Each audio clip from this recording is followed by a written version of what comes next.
भारत में 12 ज्योतिर्लिंग हैं, जिनमें से एक नागेश्वर ज्योतिर्लिंग गुजरात के बाहरी हिस्से में द्वारिका से लगभग 25 किलोमीटर की दूरी पर स्थित है। इस ज्योतिर्लिंग की अद्भुत महिमा का शास्त्रों में भिन्न भिन्न प्रकार से वर्णन मिलता है। पुराणों में भगवान शिव को नागों का देवता भी कहा गया है। नागेश्वर का अर्थ है नागों का ईश्वर। भगवान शिव का एक और नाम नागेश्वर भी है।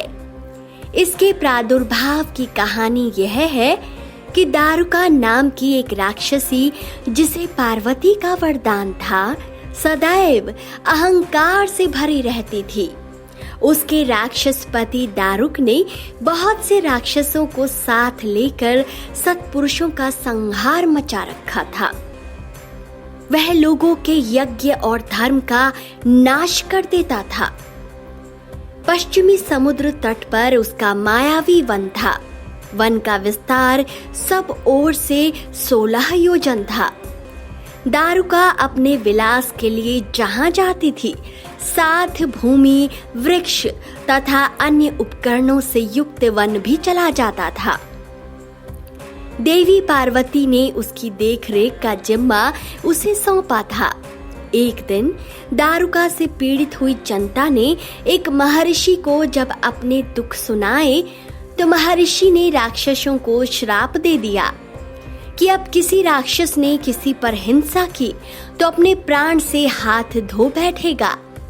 इस बात का लाभ उठाकर देवताओं ने उन पर चढ़ाई कर दी, क्योंकि हिंसा करने पर वे देवताओं के हाथों से मारे जाते।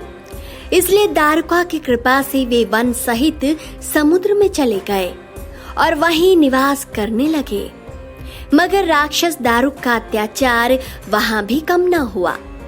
एक बार की बात है, भगवान शिव का अनन्य भक्त सप्रिय नामक वैश्य जब नाव से समुद्र के रास्ते जलमार्ग से कहीं जा रहा था, तब एक दारुक ने उस पर आक्रमण कर दिया।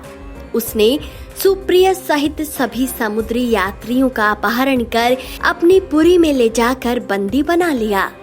चूंकि सुप्रिय शिव का अनन्य भक्त था और बिना शिव आराधना की भोजन भी ग्रहण नहीं करता था, इसलिए उसने कारागार में भी शिव की आराधना करना जारी रखा। भगवान शिव उसे दर्शन भी देते थे।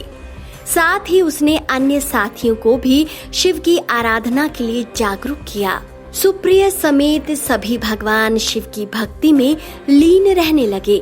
यह सब देखकर राक्षस दारुक क्रोध से उबल पड़ा। उसने सुप्रिय को ध्यान लगाए देखा तो उसे लगा कि सुप्रिय उसके विरुद्ध कोई षड्यंत्र रच रहा है।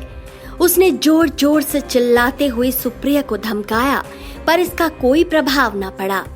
घमंडी राक्षस ने इस शिव भक्त को जान से मार देने का आदेश दिया, पर मृत्यु के भय से भी वह डरा नहीं और भयहारी संकट मोचक भगवान शिव को अपनी रक्षा के लिए पुकारने लगा। उसकी भक्ति से प्रसन्न होकर भगवान शिव उसी कारागार में एक ज्योतिर्लिंग रूप में प्रकट हुए।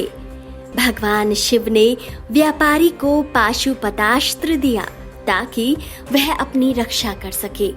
इस अस्त्र से सुप्रिय ने राक्षस दारुक तथा उसके अनुचरों का वध कर दिया। भगवान शिव के आदेशानुसार उसी समय से इस ज्योतिर्लिंग का नाम नागेश्वर के नाम से प्रसिद्ध हुआ। नागेश्वर ज्योतिर्लिंग के अतिरिक्त नागेश्वर नाम से 2 अन्य शिवलिंगों की भी चर्चा ग्रंथों में प्राप्त होती है। ज्योतिर्लिंग के रूप में द्वारिकापुरी का नागेश्वर ज्योतिर्लिंग विश्व भर में प्रसिद्ध है। इस पवित्र ज्योतिर्लिंग के दर्शन से प्राप्त होने वाले फल की महिमा पुराणों में विस्तार से बताई गई है। माना जाता है कि जो भक्त इस मंदिर में बैठकर श्रद्धा पूर्वक यह कथा सुनता है, उसके सकल पापों का नाश हो जाता है। तो दोस्तों, महादेव की कृपा आप पर यूं ही बनी रहे। इस वीडियो को ज्यादा से ज्यादा शेयर करें और लाइक करें।